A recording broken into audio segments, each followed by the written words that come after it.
Hey everybody, welcome to KC Discussions, episode 3. This week we've got a few things going on, not too much. It is a little bit slower this week with the holiday season coming upon us. We have the Safari League out at Waterworks, which is Michael Kruger's 20-hole setup. Those details are posted up on the link with YouTube, but out on his Facebook page. He's getting a lot of work done there with Cujo, and she have that set up. And then there's the putting league this weekend out at the soccer lot. That's really kind of up for this weekend. We've got a few more things I'll talk about in a second. I'll also, at the end of this show, list the 30 days in counting, kind of showing everything that's coming up from there, and we'll discuss. But this immediate weekend, that's what we got going on. But let's talk about last weekend a little bit. Last weekend was the first Safari League, which was out at Rosedale, 20-hole setup that included both down under and up top. There were 53 people out there, 53 people in December, and not to take anything away from MK, because MK would get those results regardless, but it was gorgeous outside. 50 degrees outside. People were dressed up a little bit when it started, but layers were shedding for sure come towards the end. But very nice weather, really, this time of year for the last week, and even going into the week forward. If you have not been getting out and playing, you are missing out. It is gorgeous. Especially here just a few weeks ago, it looked like we were going to get hit with winter very quickly, and it's held off. And now kind of going into the holidays, it's looking more back to the way we should have started, with just kind of sitting in the high 40s, 50s. Gorgeous time of year to be out. So make sure you're enjoying that while you can, because it is Kansas. You have no idea what we're going to get here in the next couple weeks. But going back to the Rosedale Safari League, 53 people. Jose Osa's won with a 62 in the Open Division, but that wasn't the hot round of the tournament, or of the league. There were actually two 61s in the Advanced Division. The 61s came in at 986, it looked like. John LaHue and Eric Bolton both stepping up their game in the Advanced Division. That's awesome. And actually, I'm going to retract a little bit. I don't know that they played in the Advanced Division, but the way Kruger sets those up, he puts the overall scores up on the PDGA based on the division those people play for caching purposes and stuff like that. Those guys may have played Open during the actual league itself. I don't know for sure. But on the PDGA, just looking at the results, that is where they're sitting. And either way, 61s were the hot. So just shy, looked like one or two strokes shy of that 1,000 mark. So very good shooting, guys.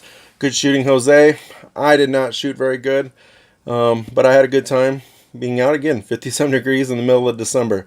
So that kind of sets us up for the Safari League. A couple other things that happened during the week, and something I haven't really talked about too much, but something that happens in Kansas City, especially this time of year, that's very popular, is glow golf.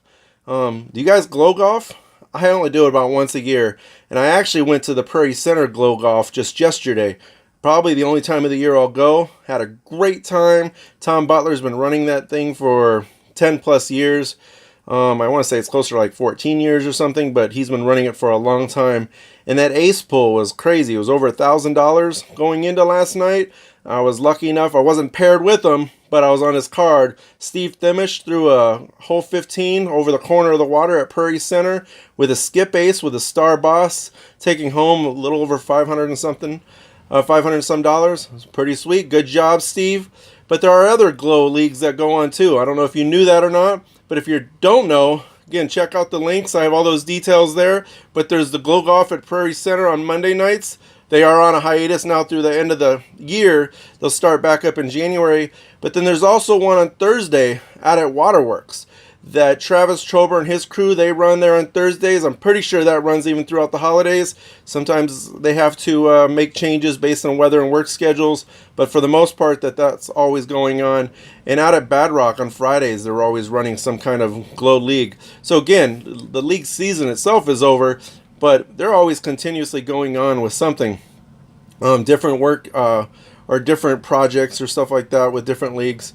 So those are going on. And so another one thing that's been going on, and we're going to hear from the man himself here in a minute, but the Friday Travel League. I went out to the Friday Travel League this past Friday at Shawnee Mission Park. That's run by Harold Bracunius. If you've never been to a Friday Travel League, it's 2 rounds, a 9 a.m. round and a 1 p.m. round, in various places throughout Kansas City on Fridays. Go figure, Friday Travel League, right? So, but it always is going on. Very rarely does it cancel. It's free. They play for some skins here and there, but you always have the choice whether you want to play. There's an ace pool. The ace pool is $1, $2, just depending on how many leagues you've attended. But definitely worth going. So let's take a second and listen to Harold. He'll actually tell us a little bit more about the Friday Travel League. All right, everybody. We have the Friday Travel League Director, Harold Bracunius, here with us. Harold, tell us a little bit about Friday Travel League. Well, we play every Friday, real casual rounds. We have a $1 ace fund, and it builds up and carries over. A lot of guys will play skins on the cards, but it's real casual, and it's really about just getting people together that have time off on Fridays. What made you create FTL? When I first started playing, a buddy of mine, Rob Martin, and I both had Fridays off, and we were trying to play as many different courses as we could. And so we just started going out, and then we started asking friends to go with us. We put it on the KCFDC website, and then we put it on Facebook, and it just grows and kind of fluctuates a little bit, but we've been playing different courses every week, and it's just been a blast. Do you remember when you started it? I think it was in probably the summer of 2012, so we've been doing this for a little over about 6 years now. Okay, and the Friday Travel League has traveled to quite a few places outside of Kansas City. How far out has the Friday Travel League gone? We've gone to Emporia, which is about an hour and a half away. We've gone out to Manhattan, about an hour and a half away. We've gone north to Atchison, and we play Smithville every year, which is about 45 minutes away. All right, and speaking of Smithville, the Friday Travel League also converts to a Saturday Travel League in October for Paradise 54. What can you tell us about that? That's probably the highlight of the year. Everybody kind of looks forward to that. The last Saturday of October, the leaves are all changing, and we go up to a pretty special location at Smithville Lake. There's 3 amazing courses. We play all 3 in one day, one right after another. We start at sunrise, and we end right as the sun's going down, and I'm counting up scores in the dark, and then we do a nice payout, and everybody has a blast. And, it's a good end of the year for us. All right, and if you could summarize and tell one person why they should come out for the first time and check it out, what would you tell them? It's great folks to play with, real casual. It's always a good time. There's not a lot of, it's competitive, but not so competitive the beginner would feel out of place.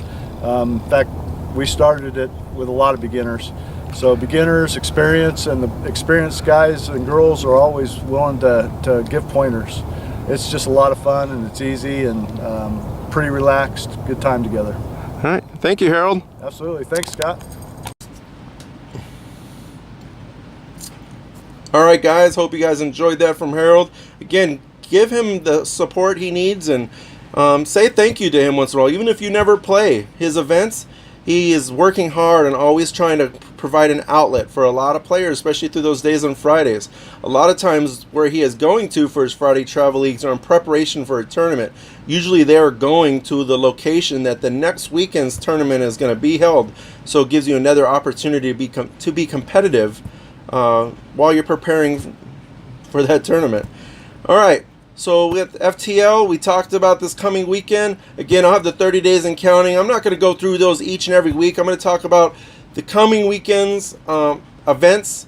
But as far as the next month, a lot of them are repetitive, but I want you to know what things are going on, future events that are coming on. Like we have the Ice Bowl and stuff coming on, which we've talked about. The next episode, I'm actually going to hit the Ice Bowl hard, and I'm really going to try to dive into a few more details of the Ice Bowl, but I'm not going to go too much more into that today. We know the Ice Bowl is happening throughout the month of January, so just be prepared for that. Registrations are open up on the kcfdc.org page, so you can start getting registered for your satellite events or the primary event, depending on what you're going to do.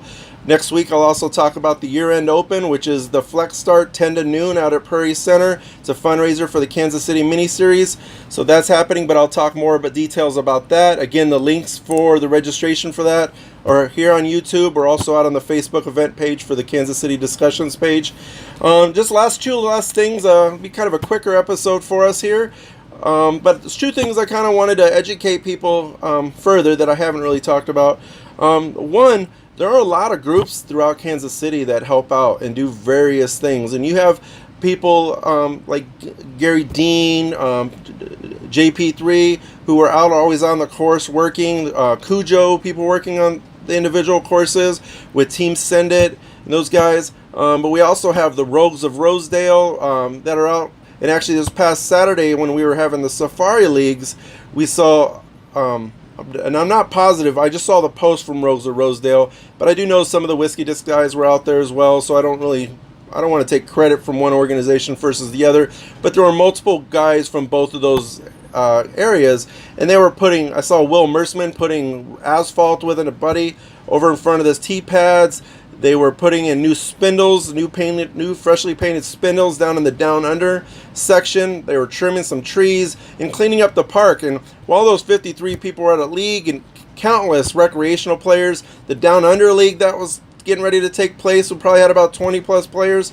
There was also another crew who was at that same park cleaning up. So again, just kind of like your tournament directors or Harold with the Friday Travel League, you see these guys out there, give them a thank you. Give them a high five. They deserve it. They're the reason a lot of times that these courses look so good. So, all right. So, the very last thing I'm going to kind of talk about, again, very kind of a quicker episode. They won't always be like this. Sometimes they're going to be shorter. Sometimes they'll be longer. Just depends on what I have to talk about. I will admit, going into the holiday season, my schedule is a little bit tighter this week. I didn't want to not have the episode. I'd like to try to keep that consistency, but I mostly want to make sure I still get that information out. Some episodes, again, will be a little bit fancier, but this one, like I said, was a little bit more straightforward. But the last thing I just wanted to talk about is on our Facebook page, there's an actual, and again, the link is here on YouTube, but there's a page for local disc exchange. I see a lot of that this time of year. People are trying to raise money for whether it's the holidays, it's expenses, post-holidays, it's raising money for upcoming season, or you're just tired of seeing that all those piles of discs from various events that you have sitting in the corners and you want to get rid of them. Well, the local Kansas City Disc Exchange, that link is here on YouTube, is a good opportunity, a good place for to find inexpensive discs, but also to get rid of some of those discs. And then you don't have to necessarily deal with shipping. Maybe, just depends on the exchange, but that's something you can deal with those individuals. But make sure you check that out. So, but that is everything I have for this week. Again, 30 Days in County. I'll give you that list here in a second. I'm going to show you a few clips here at the end, just from various things that I found out throughout my week out and about on the course. I hope everybody enjoyed it. Have a good holiday coming up, and we'll see you soon. Thank you.